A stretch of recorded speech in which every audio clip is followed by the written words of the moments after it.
Toda vida precisa de cuidado. Algumas vidas pedem pressa.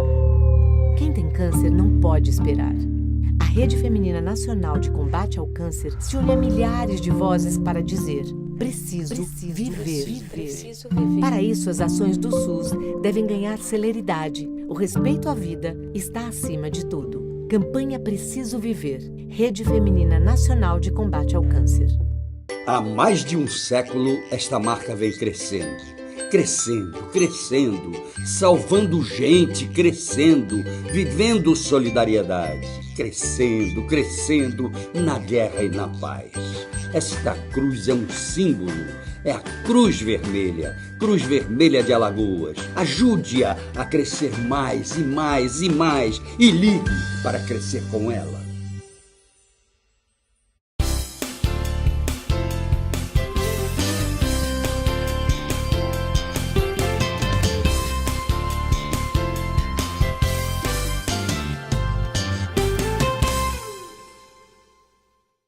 Oferecimento Sebrae, especialista em pequenos negócios. Vocês não podem imaginar mais um bate-papo com o Geraldo Câmara, aqui na Bodega do Sertão, mas vocês não podem imaginar a alegria que eu estou tendo de receber uma pessoa que há muito tempo não vem ao bate-papo. Não é por nada não, é porque ela com as atribuições dela, a gente com as nossas e tal, e não coincidia com dias de gravação, mas olha, mas essa mulher é uma guerreira e eu sou fã dela.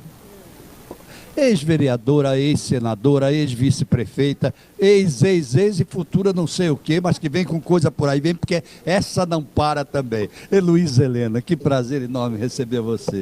Oi, meu querido. Prazer grande. Da alegria minha, né? Aqui já tá matando todo mundo de inveja, porque 80 anos, disse que vai fazer 80 anos, ninguém acredita, né? Mas tudo bem.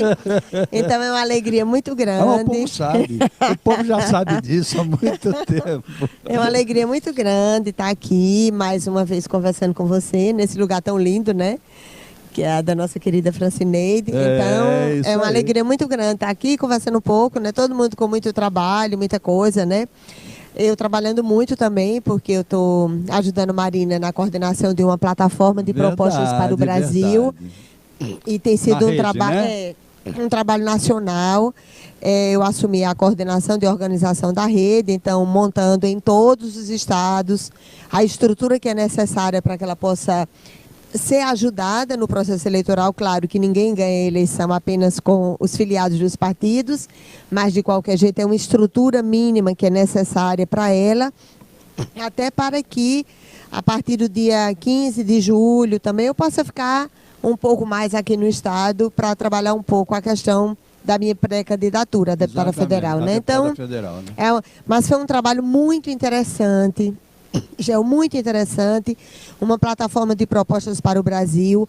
Nós escolhemos 18 eixos estratégicos para a construção do Brasil sustentável, incluindo rumos da economia, relações comerciais internacionais, a questão do equilíbrio econômico fiscal, debatemos a questão da gestão pública, quais os mecanismos que potencializam eficácia, resolutividade, eficiência, transparência, até para reduzir os riscos do banditismo político, dos crimes contra a administração pública.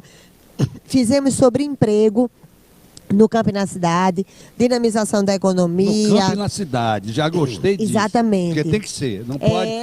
não, empregabilidade, ninguém fala no rural. Exatamente. Então, que é isso? Dinamização da economia no campo e na cidade, tratando da inclusão produtiva, incluindo os arranjos produtivos locais no campo e na cidade, que possibilitam inclusão produtiva, o que a gente chama de ocupação produtiva, que não necessariamente é um vínculo contratual com uma prefeitura ou com uma empresa, mas que estão lá dinamizando a economia, gerando emprego e renda. Discutimos um novo modelo de pacto federativo, porque, como você sabe, existe uma exigência objetiva de um novo modelo de federalismo do Brasil. Existe uma crise muito grande em estados e municípios. Não estou falando de roubo, porque roubo é coisa de bandido de cadeia, seja na política, onde quer que esteja. É verdade. Mas tem uma crise, realmente tem, em estados e municípios, porque foi havendo cada vez mais concentração de recursos no governo federal e descentralização de responsabilidades para estados e municípios. De responsabilidade, mas não de recursos. Exatamente que é isso. o caso do SUS. Exatamente. Que é uma belíssima ideia, e aliás, na sua área, você que é enfermeira. Sou defensora ardente do SUS. Heloísa, como é que você vê esse problema do SUS no Brasil? E como é que a Marina vê também? Você é porta-voz dela. Nós fizemos um debate muito interessante, tivemos a participação, inclusive, do Conselho Nacional de Secretários Estaduais de Saúde, além de técnicos da Fiocruz e de outros estados também. Fizemos um debate muito importante. Nós sabemos que o SUS é a legislação mais avançada do mundo. Verdade. Às vezes pode não ser o serviço mais avançado, porque existe um abismo entre o que foi conquistado na lei e a realidade objetiva muito de dor, sofrimento, desestruturação da área da saúde. Mas tem a questão do financiamento, que é essencial. Então, nós assumimos a proposta do Conselho Nacional. Ela vai participar, inclusive, de outro encontro que vai haver agora em julho. Até a Silvana, que é do COSEMES, me informou que eles também vão entregar, o Conselho Nacional de Secretários Municipais também vão entregar uma proposta.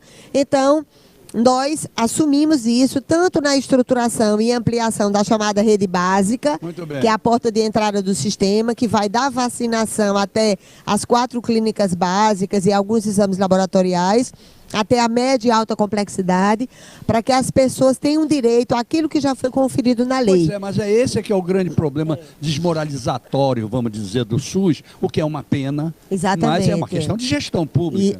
Não é de financiamento. É uma questão também de gestão e de financiamento, porque às vezes tem desvio de recurso, tem. Mas uma coisa é você gerenciar tendo recurso suficiente e podendo fechar a porta. E outra coisa é você gerenciar o SUS sem ter recurso suficiente, tendo um arcabouço jurídico que lhe obriga a fazer e, ao mesmo tempo, tendo poucos recursos, o que leva muitas vezes até a processo de judicialização. Tem judicialização errada que necessita de câmara técnica para evitar que uma personalidade da área da saúde acabe querendo fazer tráfico de influência, corrupção, em relação a órtese, prótese, medicamento, laboratório, tem. Mas isso se resolve com câmara técnica. Quando isso não acontece, é direito da população judicializar. Eu estou entre aqueles que, inclusive, até às vezes atormenta muito a Defensoria Pública, o Ministério Público, e eles são muito eficientes. Porque também não tem outra saída em determinados Exatamente momentos. Isso. Eles são muito comprometidos socialmente e realmente, muitas vezes, judicializam. E claro que tem alguém também no Judiciário com a coragem que é necessária para viabilizar. E a Câmara Técnica, que incorpora também técnicos da área e das secretarias de saúde para impedir que haja, que aconteçam crimes contra a administração pública. Oi, Luiz, onde é que está o calcanhar de Aquiles, por exemplo, na questão dos medicamentos de alto custo? Que o governo tem, está lá na Constituição, o governo tem a obrigação de atender. E aí acaba só atendendo com a judicialização. É por isso que eu acho que o financiamento é muito importante, a alteração do financiamento. Muito bem. Claro que às vezes, especialmente, né, com a internet, que traz tantas coisas interessantes e maravilhosas, mas muitas vezes também acabam vendendo determinados medicamentos, substâncias químicas, como se fossem a panaceia resolver todos os males, e isso cria uma demanda gigantesca de quem está no desespero, e é legítimo isso. Imagina você estar com uma criança, ou com um idoso em casa, ou com uma mulher em um estado gravíssimo de saúde, você ouve falar que tem um medicamento, mesmo que não tenha liberação ainda de Anvisa, e nem que esteja incorporado. Então, isso é um problema sério. Mas a maioria dos casos relacionados à judicialização, por mais impacto financeiro que isso represente, tem a ver com questões que são realmente da obrigação do poder público, que às vezes vai da medicação que faltam no procedimento, no protocolo padrão de oncologia, uma vaga que falta numa escola, que é a obrigação que a criança tenha acesso à escola. Então, muitas vezes, um exame laboratorial ou um procedimento cirúrgico, onde a pessoa está entre a vida e a morte. Então, muitos dos casos, existem os casos raros e que tem a ver com isso, muitos outros casos, o próprio Ministério da Saúde já tinha que ter incorporado isso, porque a partir do momento que ele incorpora no protocolo terapêutico e na tabela de medicamentos do Sai SUS... da judicialização. Exatamente isso. Bom, então, agora, mas o mais importante para a gente é que a população tenha o direito, que não foi uma concessão da elite política e econômica, foi uma conquista da sociedade. E eu sempre digo, para qualquer um que esteja a analisar um processo, eu digo, se fosse seu filho, como você Mudava iria agir? Se fosse seu filho, você ia correr atrás, você ia tentar. Então, que a gente trate os filhos dos outros, os filhos da humanidade, com o mesmo amor, cuidado, zelo e compromisso que a gente trataria os nossos filhos. Mas, Heloísa, me diga uma coisa, nessa famosa mudança de financiamento que tem que acontecer, onde você acha que estão os pontos estratégicos? De que maneira o governo pode mudar a forma de financiamento do SUS? Olha, podem. Inclusive, não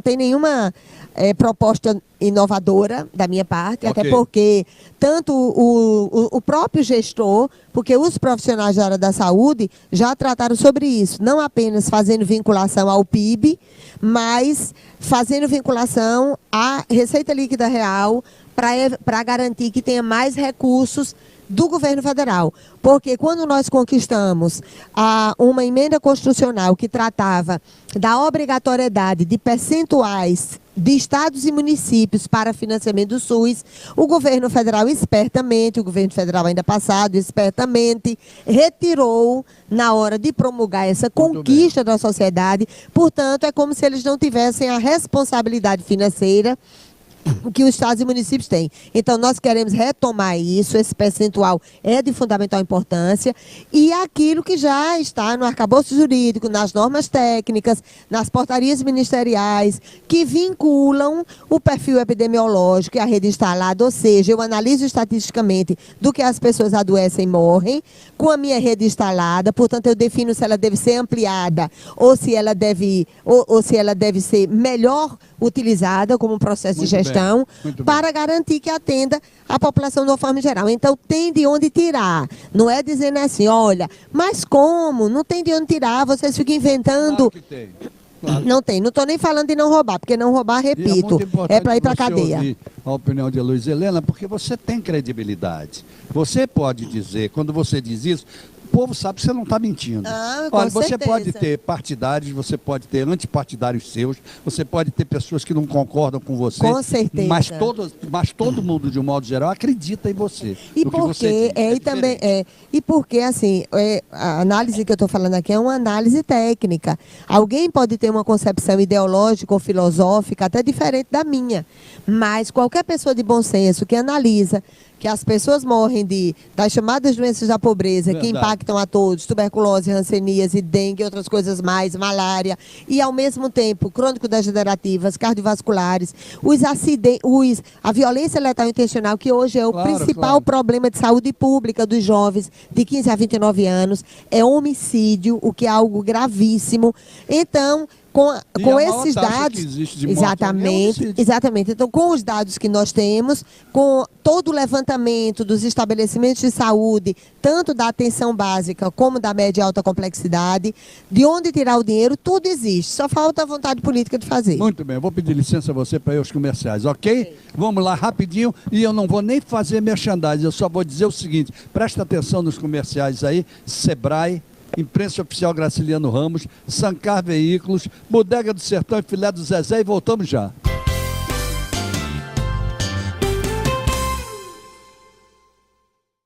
Toda vida é importante.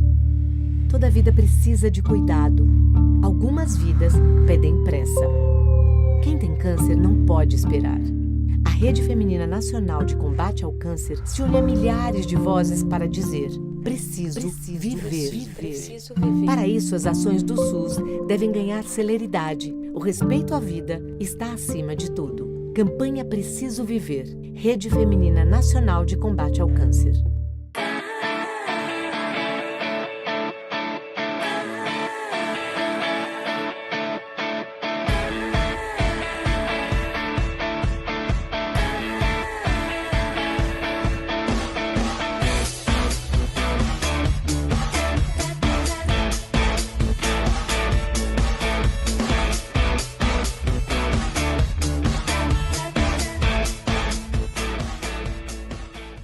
Os clientes só têm olhos para o concorrente? Melhore a imagem da sua empresa com o Sebrae Tech. São consultorias em design, como fachadas, vitrines, ambientação, marcas, material gráfico, desenvolvimento de embalagens e outras soluções para o seu negócio. Você investe 20% do valor da consultoria e o Sebrae banca os outros 80%. Ligue 0800 570 0800. Sebrae, especialistas em pequenos negócios.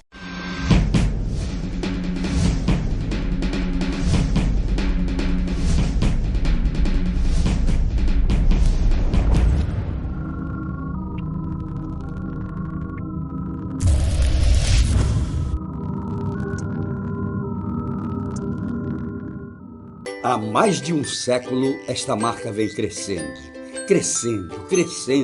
salvando gente, vivendo solidariedade, crescendo na guerra e na paz. Esta cruz é um símbolo, é a Cruz Vermelha de Alagoas. Ajude-a a crescer mais e ligue para crescer com ela.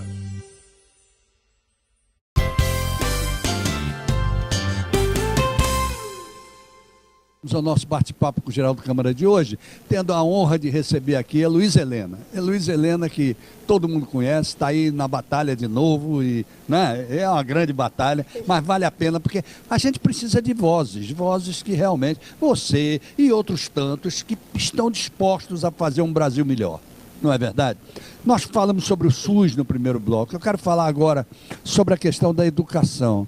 A educação que também foi aquele negócio da municipalização da educação. Foi um erro, foi um acerto ou realmente a coisa não funcionou, Heloísa? Olha, eu digo sempre assim, que a gente parte do pressuposto de que a descentralização ela é importante, porque ao ficar mais perto da população que usa o serviço, ela pode ser mais fiscalizada por essa população.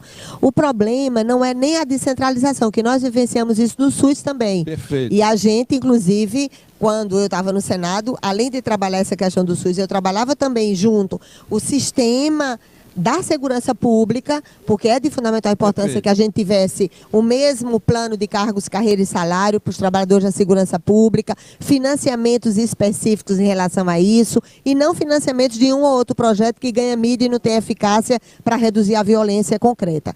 Na educação, eu lutei muito, briguei muito por uma proposta de emenda constitucional da educação infantil, que sem dúvida é aquela que é mais fragilizada, onde as crianças são mais fragilizadas, impactam em crianças que ficam sozinhas em casa, que não potencializam aspectos cognitivos para a inteligência, que os estudos de neurociência mostram que é nessa faixa etária de 0 a 2 anos as principais conexões neurológicas e de 0 a 7 a capacidade de julgamento, a espinha dorsal de julgamento da criança. Tudo começa ali.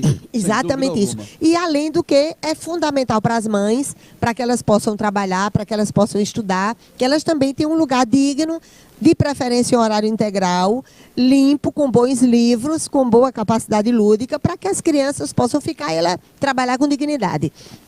Quando eu apresentei a PEC da educação infantil, nós não conseguimos aprová-la como eu queria, porque eu queria que a gente reduzisse as metas do Plano Nacional de Educação para que em 3 anos a gente tivesse 100% de acesso das crianças de 0 a 6 anos, que depois fizeram uma manobra e ficou de 0 a 5 anos, mas foi com base nesse meu projeto da educação infantil que nós conseguimos financiar a educação infantil, que nem tinha. Não tinha. Antigamente era só Fundef, que era ensino fundamental, e não tinha financiamento da educação infantil.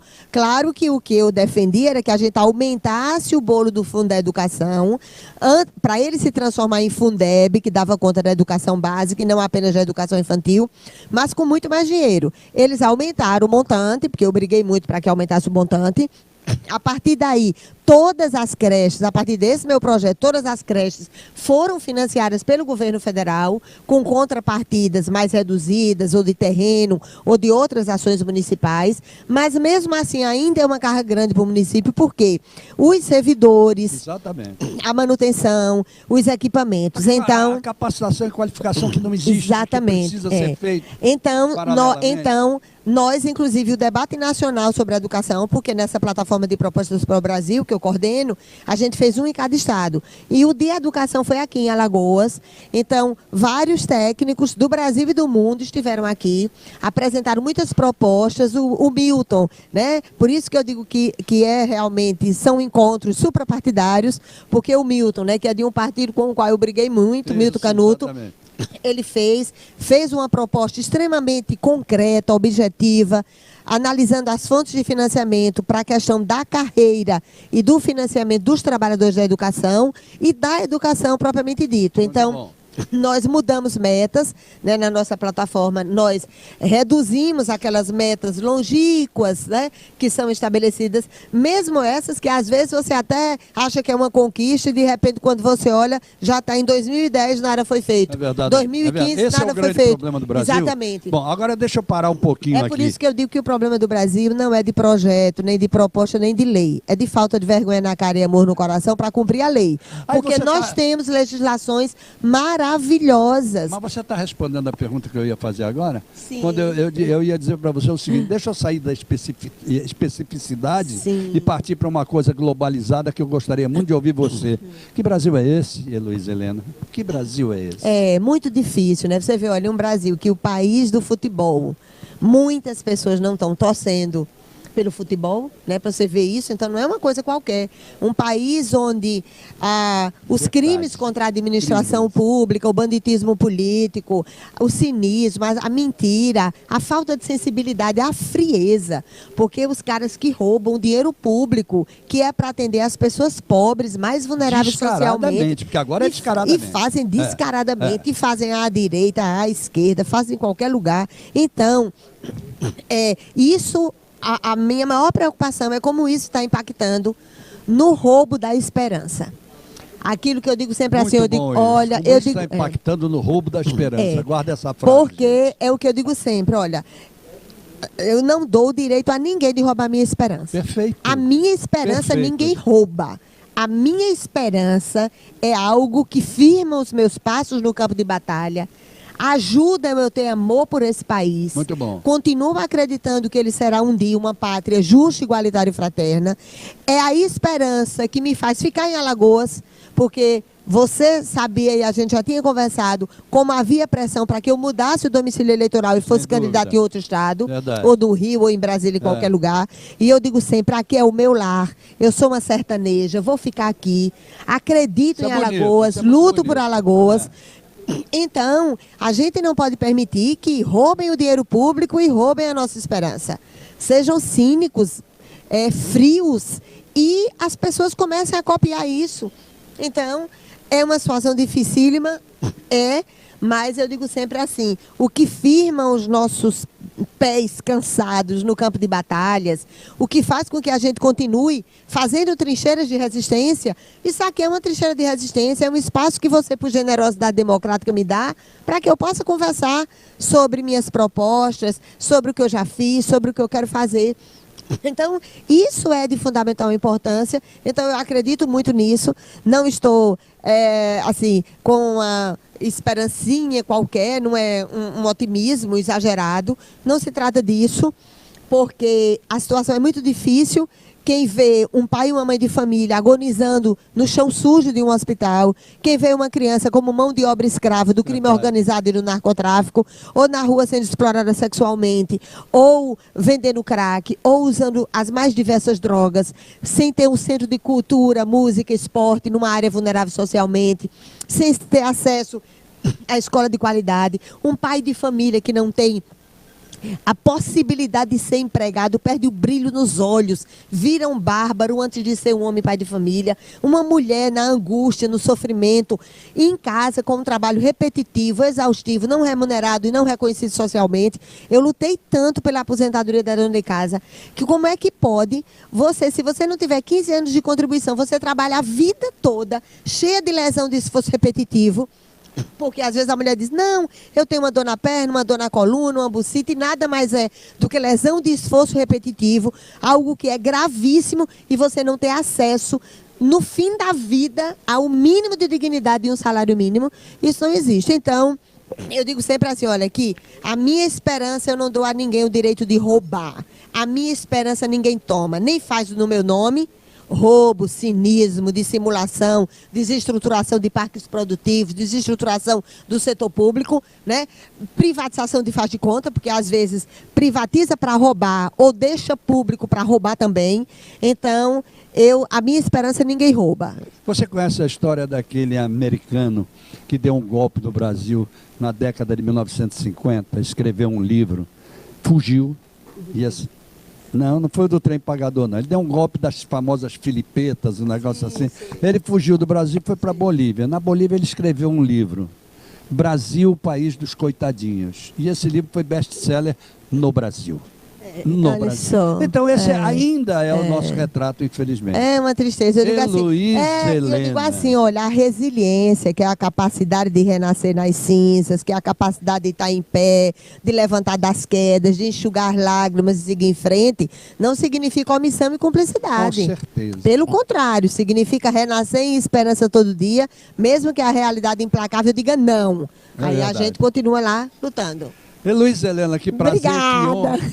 Coisa boa ter recebido você no nosso bate-papo. Muito obrigada. Use e abuse sempre dele. Obrigada, okay? viu? De todo Muito coração. Abraçar aí todas os que acompanham o seu programa, abraçar os que fazem com você o programa, dar um beijão para sua esposa. Com o maior prazer. Alegria muito grande estar aqui mais uma vez com você. Muito obrigada, obrigado. muito obrigada, muito obrigada. Obrigado a você, obrigado mesmo. E obrigado a vocês que estiveram conosco até agora. E até amanhã, se Deus quiser, com mais um bate-papo com o Geraldo Câmara. Ele mandou dizer que quer, ó. É ele que manda. Então, quando ele manda, o encontro está marcado. Até lá, gente.